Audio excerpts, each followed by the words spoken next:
Huh?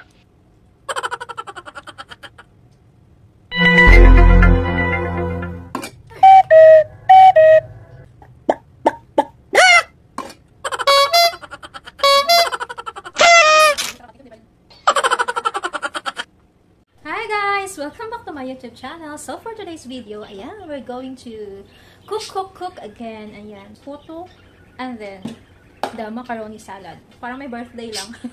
So samahan niya ako. Kasi bumili ako nito sa Philippine market. Ayan.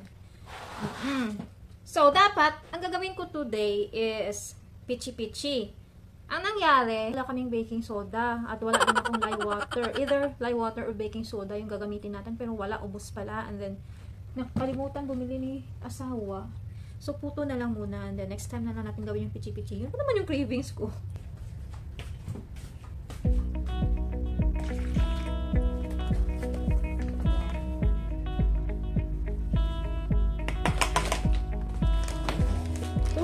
Grams siya.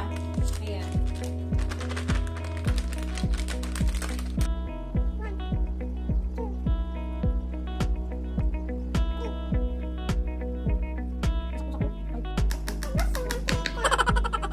Let's mix.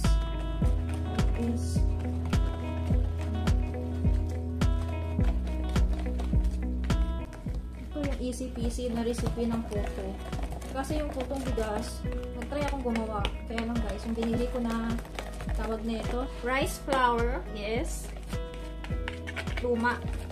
So, the taste is not really good. So, tinapon ko na lang siya.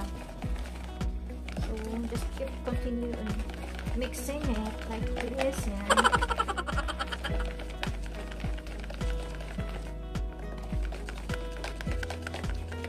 Of course, we have this Philippine cheese. Yan. I got also this from Philippine store, and this is gonna serve as a toppings for our puto later. So our steamer, since I don't have a actual steamer, so I'm gonna use big cooking pot.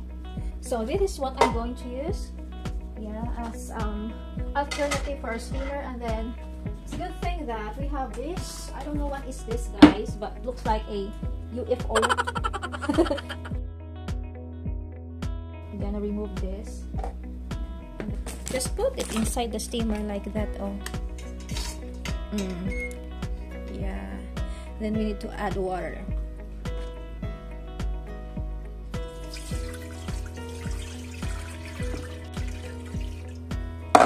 Is it enough? Yeah, I think so. Need to wait na ma-boil to, and then saka natin lalagay. And then according to instruction, it's 15 to 20 minutes.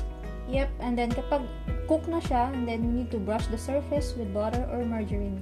So that's it. So we need our cup. So I don't have those plastic cups. So what I got here is what we call this? This is a muffin or something. It's just a baking large baking cups like this, and then it has foil like that. So I don't know how many cups we can make in this. So na, and then it said na we need to put to fill the cup with 3/4 amount of our mixed puto.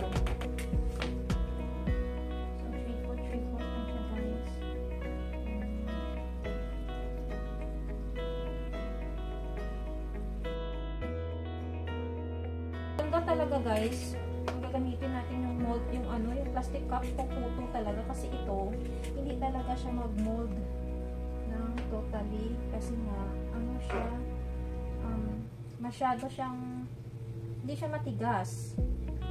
Okay, girls lang like that.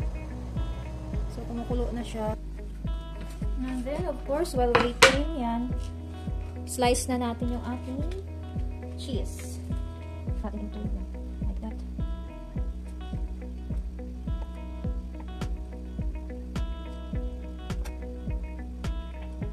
Okay.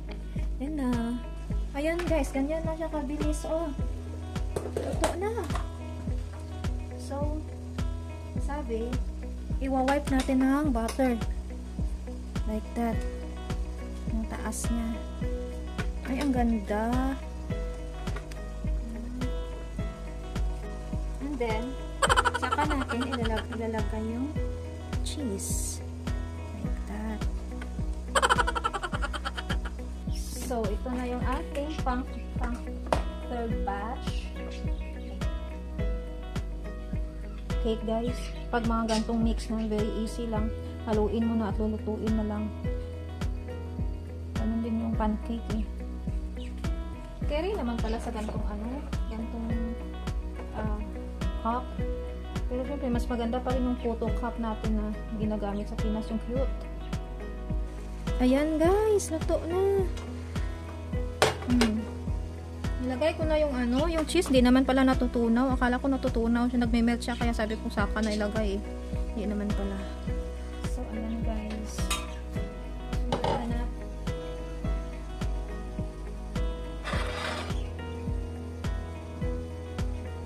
So, sa 200 grams na sa 200 grams na cupcake mix, ang nagawa ko ay 2, 4, 6, 8 cups. Yan na naman yung need natin para gumawa ng ating macaroni salad. Fruit salad. Yan. Ang mahal na ito guys. $5 talaga. Mamakin mo yan. Yan lang. So, ito na yung ating macaroni. Yan. Kaya lang hindi ako gumagawa nito lagi kasi nga super mahal ng mga ingredients. Ayan. Ating fruit cocktails.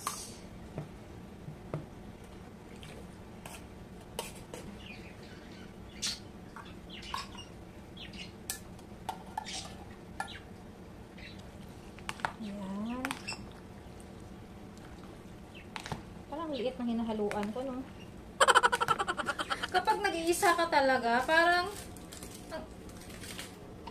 lahat na lang gusto mong lutuin kasi siguro naboboard ka or nahuhumsik ka, ganyan.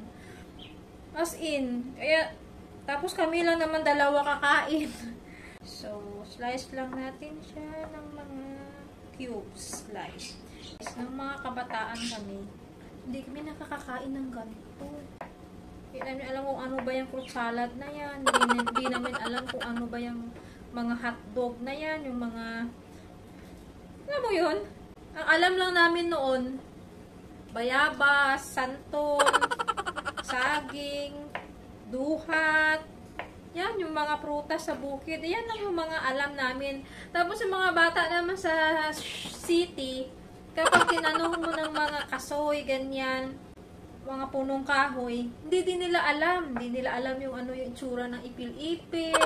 May mga bata nga, hindi nga nila kilala yung yung mga batang laki sa syudad. Hindi nila kilala yung talbos. Hindi nila basta mga ganon. Kapag ako nagkaanak, gusto ko ma-open sila sa mga ganong bagay. May-expose sila sa mga buhay bundok. Diba, gusto ko i-balance yung life nila. Yung alam nila yung mga fruit bearing trees sa bukid, ganyan. Alam nila kung paano magtanim. Ayan, kasi diba, hindi natin alam yan. Nilagay na natin yung hindi natin alam kung anong mangyayari sa mga susunod na mga panahon. Diba? Mas maganda na yung may alam ka talaga. Sa syudad, may alam ka din sa pangbundok. Kami kasi, ako kasi guys, kami magkakapatid, lumaki kami sa bukid. Pinanganak kami sa bukid. 2 hours yung aming tawag nito. Yung aming lalakarin papuntang baryo.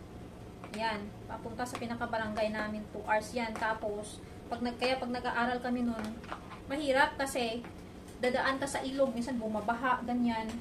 Tapos, alam mo, ang sisipag namin noon, kahit may baha, kahit na ulan, pumapasok kami. Alam mo, mga bata ngayon, kunting ambon lang, sasabihin, Mayor, may pasok po ba?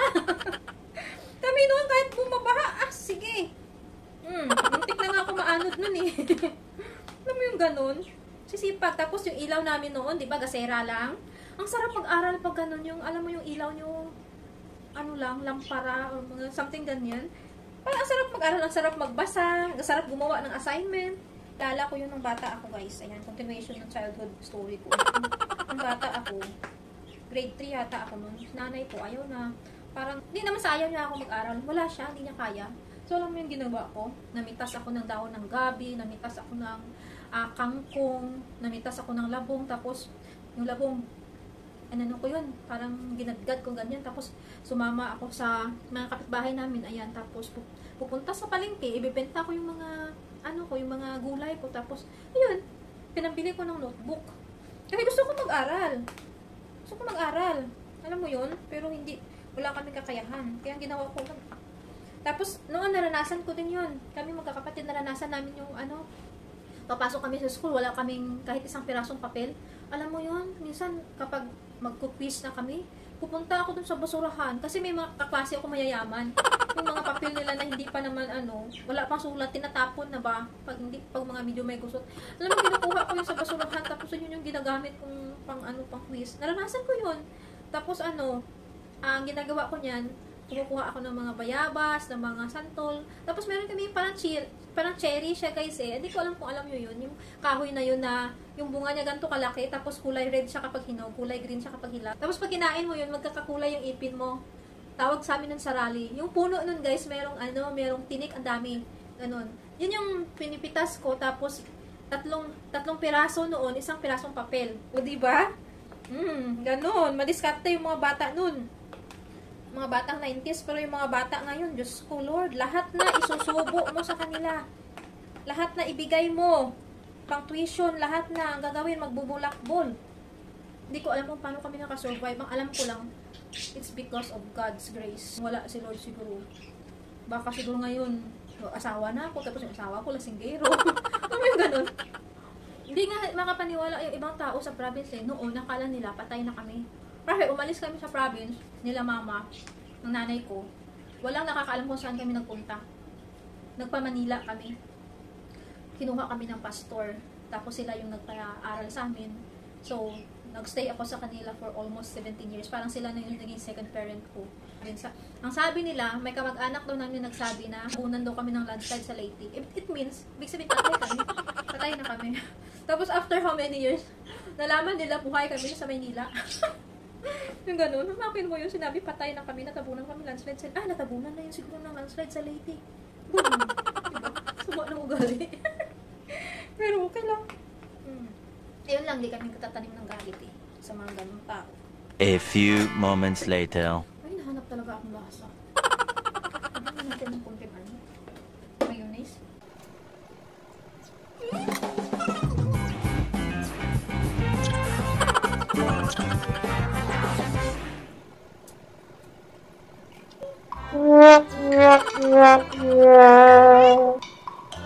Huh?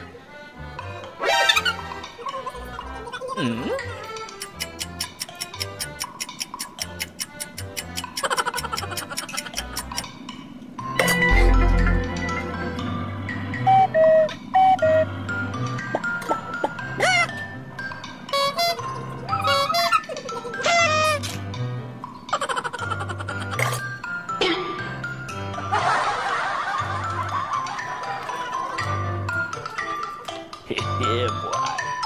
Bonk.